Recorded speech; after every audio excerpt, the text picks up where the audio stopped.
Assalamu alaikum wa rahmatullahi ta'ala wa barakatuh. Bonjour. On passe maintenant à la paragraphe de la fonction racine nème.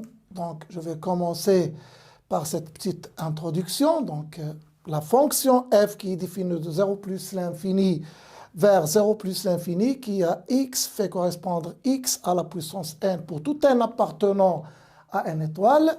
Cette fonction, c'est une fonction qui est continue et qui est strictement croissante sur l'intervalle 0 plus l'infini. Donc, je vous laisse le soin de vérifier le fait que cette fonction est continue et qu'elle est strictement croissante. Donc, c'est facile, vous pouvez faire ça vous-même.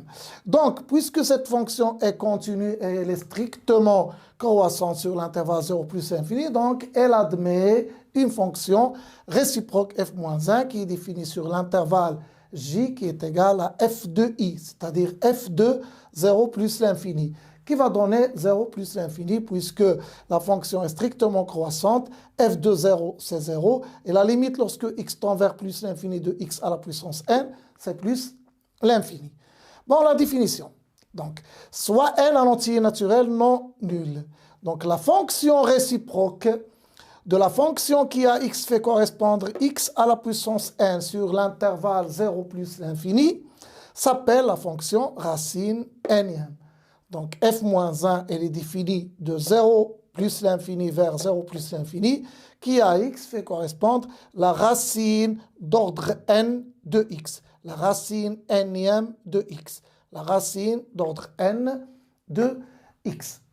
Bon, passons maintenant à des conséquences. Donc, soit n un entier naturel non nul, donc quel que soit x, y dans l'intervalle 0 plus l'infini, n'oubliez pas que l'intervalle 0 plus l'infini joue le rôle de l'intervalle i et de l'intervalle j, c'est-à-dire quel que soit x appartenant à i et quel que soit y appartenant à j. Donc, quel que soit x, y appartenant à l'intervalle 0 plus l'infini, x à la puissance n égale y, si seulement si la racine nème de y c'est égal à x. Donc, c'est l'équivalent de fx égale y, si seulement si f-1 de y égale x, tout simplement.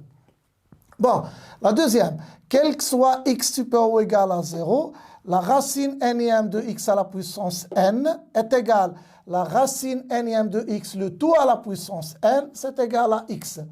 Donc, l'équivalent de f-1 de fx égale x et f de f-1 de x est égal à x. Ensuite, puisque la fonction racine nème est une fonction qui est strictement croissante, puisque je sais que f et f-1 ont la même monotonie, c'est-à-dire si f est strictement croissante sur i, alors f-1 elle est strictement croissante sur j.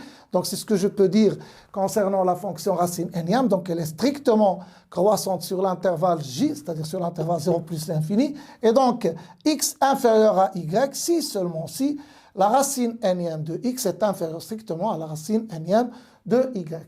Et même x égale y, c'est équivalent à dire que la racine nème de x est égale à la racine nème de y. Passe maintenant à quelques propriétés algébriques de la racine nème. Donc, soit x, y, deux réels positifs, n et m, deux entiers naturels non nuls. Donc, premièrement, la racine d'ordre n de x fois la racine d'ordre n de y, c'est égal la racine d'ordre n de x fois y. La racine d'ordre n de x sur la racine d'ordre n de y, c'est égal la racine d'ordre n de x sur y, avec l'hypothèse que x doit être différent de 0. Donc, la racine d'ordre n de la racine d'ordre m de x, c'est la racine d'ordre n fois m de x. Et la racine d'ordre n fois m de x à la puissance m, c'est la racine d'ordre n de x. Enfin, une petite remarque à ne pas rater. Donc, la limite lorsque x tend vers plus l'infini de la racine nème de x, c'est égal toujours plus l'infini. À bientôt.